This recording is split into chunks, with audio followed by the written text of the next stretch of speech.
Good morning, ladies and gentlemen. Before I start my speech, I would like to say thanks to Russia Eurasia team, especially Michael Chernov and the administration of Moscow State Linguistic University for inviting me to speak on this important topic, which is Russia-Pakistan strategic cooperation in achieving security and development in Central Asia and South Asian region. Ladies and gentlemen, as the world is now shifting from unipolar era to multipolarity, allowing states to carefully choose new allies and set new policies. In this regard, Pakistan and Russia have entered into a mutually beneficial relationship, and this process continues since last decade, which will also set a tone for regional geopolitics. As both states oppose a unipolar world and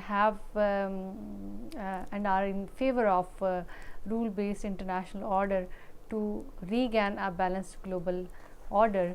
So this rule-based order needs the participation of Russia. In addition, the center of gravity of geopolitics is also moving towards Eurasia, where China and Russia are moving closer on one hand, while on the other hand, the US and India are approaching nearness in their position against BRI and CPEC. In this scenario, Pakistan is central state that can balance out the challenging proposition of these countries. Ladies and gentlemen, Pak-Russia relations are not confined to just one area of cooperation, because there are multiple areas which includes every facet of statecraft, including military, politics, economy, society, and culture. So, as far as the Pakistan-Russia strategic relations are concerned, these relations encapsulate the improving military ties between both countries.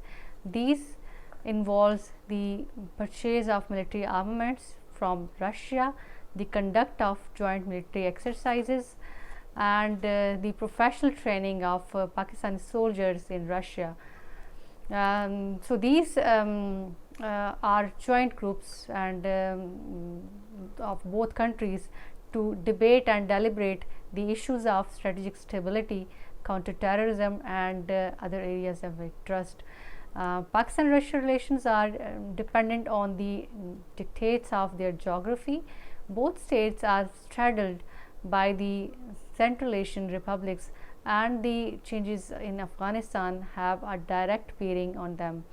So, in this changing geopolitical structure of the globe, Pakistan is the gateway to Eurasia, as it links markets with manufacturers. Russia is one of the greatest producer of gas and has been the historical key player for Central Asia, while Pakistan can link these producers with consumers around the world. So we can say that such a relationship can offer the gradual strengthening of their bilateral relationships.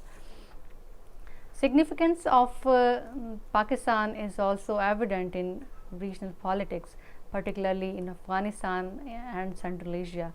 The emerging threats of the ISIS in Afghanistan, China-Russia growing cooperation, and the pronounced role of geopolitics in Central Asia have created an environment which has aligned Pakistan's and Russia's interest.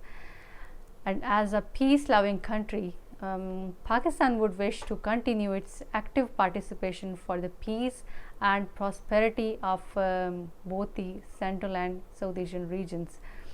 Lastly, I would say that through the CPEC, Pakistan's vision of economic development and peace fits in Russia's vision of pan-Eurasian integration, and connecting Central Asia with South Asia. This corridor will become convenient route for Russia. In this larger picture of Pak-Russia strategic convergence, Afghanistan evolved as a regional arena where, for the first time, Pakistan's and Iran's interests converged.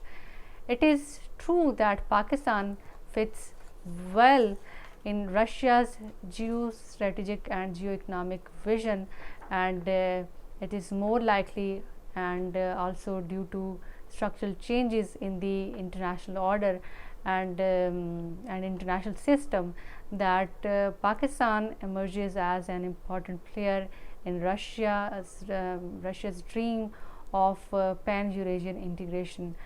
To conclude, I would say that if China, Russia, and Pakistan would continue their strategic, economic, and diplomatic collaborations and work for the prosperity of the South Asian and Central Asian regions, then it might also compel India to alter its aggressive attitudes towards South Asia and help bring long time peace in the entire region. Once again, thank you so much for inviting me and for giving me this opportunity to speak to the audience.